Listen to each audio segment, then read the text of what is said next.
पति रवि लामिछानेको प्रस्तावक सम्माननीय प्रधानमन्त्रीज्यू आफै बस्नु भएको थियो।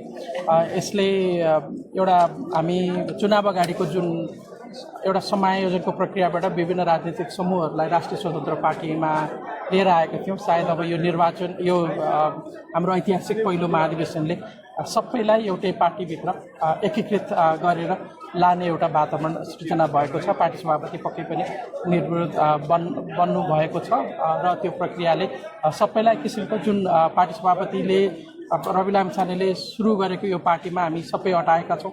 उहाँको त्याग पनि उहाँको सङ्घर्ष पनि हामीले पछिल्लो समय देखेका छौँ। जुन ढङ्गको एउटा आफैले पनि त्याग गरेर हामी सबैलाई एउटा स्पेस दिनुभएको छ, त्यो अर्थमा पनि उहाँको निर्विरोध हुनु कुनै अचम्मको कुरा विषय भएन। तपाईँको बधाई छ। तपाईँको पुरा पार्टी कमिटी र सँगै यो बन्द सत्रभन्दा अगाडि उद्घाटन सत्र चलिरहँदा विभिन्न राजनीतिक दलका नेताहरूले बाहिरबाट राजनीतिक रूपमा वैचारिक रूपमा रासोपा प्रष्ट होस्, खास गरी संघीयता गणतन्त्रका विषयमा प्रष्ट होस् भन्दै राजनीतिक प्रतिवेदनमा त्यो प्रष्ट रूपमा आएको छ। यसबारे केही थप टिप्पणी गर्न चाहनुहुन्छ? हामी प्रति सुरुदेखि नै राष्ट्रिय स्वतन्त्र पार्टीको विचार भएन भन्ने खाले आरोपहरू लागेको थियो। हालाकि मैले सधैँ अन्तर्वार्तामा फेरि सुरुदेखि नै हामी स्पष्ट वैचारिक धरातलहरूमा छौँ।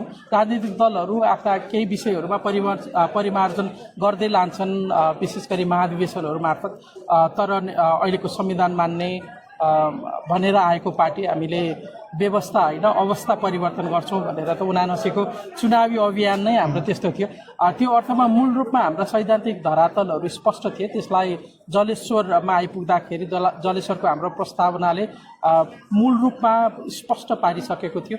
आज आइपुग्दाखेरि थप प्रस्ट्याउने अवसर चाहिँ पाइएको हो। यो नीतिगत प्रश्न भयो तिनजेल। अब व्यक्तिगत रूपमा महाधिवेशन एकदमै सुरु भइरहेछ। तपाईँको उम्मेदवारीका विषयमा बाहिर कुरा अलिअलि आइराखेको छ। तपाईँको उम्मेदवारी चाहिँ केमा? पहिलो चरण त केन्द्रीय सदस्य हुने भयो, त्यसपछि हजुर खुला केन्द्रीय सदस्य हुने भयो।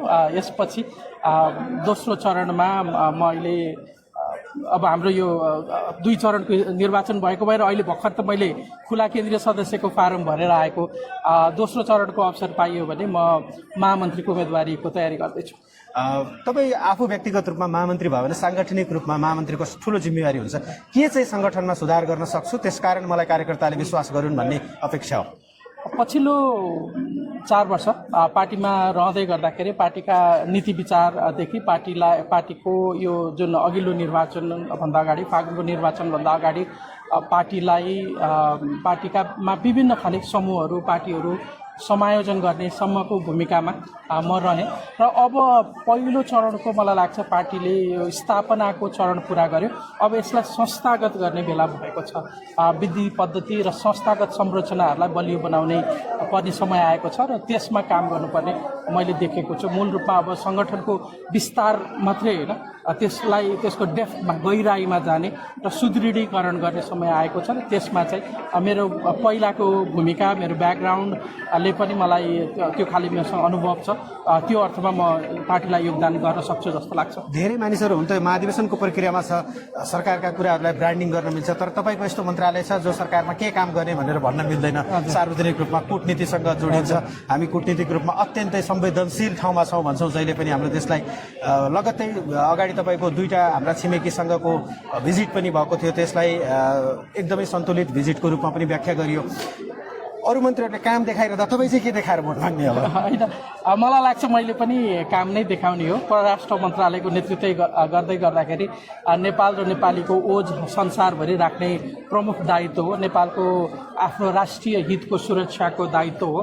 त्यो अर्थमा अत्यन्त संवेदनशील र महत्त्वपूर्ण मन्त्रालय छ र पछिल्लो समय मैले पछिल्लो 2 महिना 2.5 महिना यो नेपालको राष्ट्रिय हितलाई नै प्राथमिकतामा राखेर मैले काम गरिराखेको छु र मलाई लाग्छ मैले गरेका क्रियाकलापहरूले छोटो समयमा नै नेपालको ओज र श्रीवृद्धिमा भूमिका भएको छ जस्तो लाग्छ। अन्त्यमा अघिल्लो संसददेखि यो संसदसम्म रासपाका थोरै मात्र सांसद छन् जसको दोहोरो एक्सपिरियन्स छ। 2 पटक सांसद भएको, हुन त 5 पटक सांसद भएका नेता तपाईँहरूसँग छन्। अमरेश कुमार सिंह, तपाईँहरूले के लर्न गर्नुभयो यो महाधिवेशनसम्म र अब आउने पार्टी कमिटीलाई पार्टीसँग जोडिनेहरूलाई के सिकाएर लिन चाहनुहुन्छ?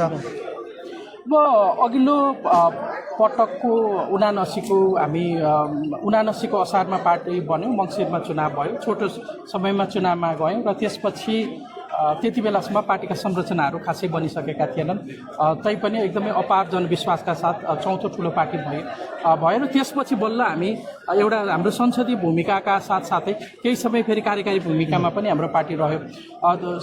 तर मूल रूपमा हाम्रो संसदीय भूमिकाको आधारमा नै मलाई लाग्छ राष्ट्रिय स्वतन्त्र पार्टीप्रति आम जनताको अपेक्षा र आकर्षण पनि बढ्यो। त्यसले पार्टीको सङ्गठन विस्तारमा केही न केही भूमिका खेल्यो जस्तो लाग्छ। अहिलेको निर्वाचनमा आइसकेपछि एकदमै ठुलो भयो, झन्डै मतको हिसाबले पनि निकै ठुलो ऐतिहासिक मत 2/3 नजिकको मत आयो। यो सबै समग्रतामा हेर्दै गर्दा छोटो समयमा हामीले एकदमै धेरै सङ्गठनको विस्तार गरेका छौँ। तर अब त्यो विस्तारता सङ्ख्याबाट अब गुणमा जाने समय आएको छ। त्यो अर्थमा चाहिँ हामीले आफ्ना आन्तरिक तालिमका विषयहरू, आन्तरिक विधिका विषयहरू, आन्तरिक पद्धतिका विषयहरू र साथसाथै अब आउने स्थानीय र प्रदेश निर्वाचनहरूमा पनि केन्द्रित भएर पार्टीलाई बलियो बनाउने काम चाहिँ पहिलो प्राथमिकता हो। अन्तिममा मतदान गर्ने पार्टीका शुभेच्छुक नेता कार्यकर्ताहरू सबै तहले मतदान गर्छन्, के हेरेर कसरी मतदान गरून् भन्ने आग्रह गर्न चाहनुहुन्छ? मूल रूपमा जो प्रतिनिधिहरू हुनुहुन्छ अनि यहाँ चितवनमा हुनुभएका र विदेशमा हुनुभएका प्रतिनिधिहरूलाई मेरो अनुरोध के हो भने पार्टीलाई संस्थागत गर्ने बेला आएको छ र त्यो संस्थागत गर्न सक्ने नेतृत्वहरूलाई यहाँहरूले मत दिनुहुनेछ भन्ने मैले अपेक्षा गरेको छु। मूल रूपमा सङ्ख्याबाट हामी अब गुणमा जानुपर्ने, किनभने हामी सरकारमा पनि छौँ यति बेला। त्यो अर्थमा हामीले इम्प्याक्टमा पनि काम गर्नुपर्नेछ र पार्टी र सरकारलाई एउटै गोरेटोमा हिँडाएर त्यसलाई मूल रूपमा नेपाल र नेपाली जनताको अपेक्षा पुरा गर्नुपर्ने अवस्थामा हामी छौँ। त्यो हेरेर त्यस्तो नेतृत्वहरू छानिदिनुहोस् जसले भोलि पार्टीको जीवनमा पनि योगदान दिन सकोस् र नेपालको संसदीय र सरकारी भूमिकामा पनि खरो उत्रिनको लागि सहयोगी बन्न सकोस्। हस्, तपाईँको व्यस्त कार्यसूचीका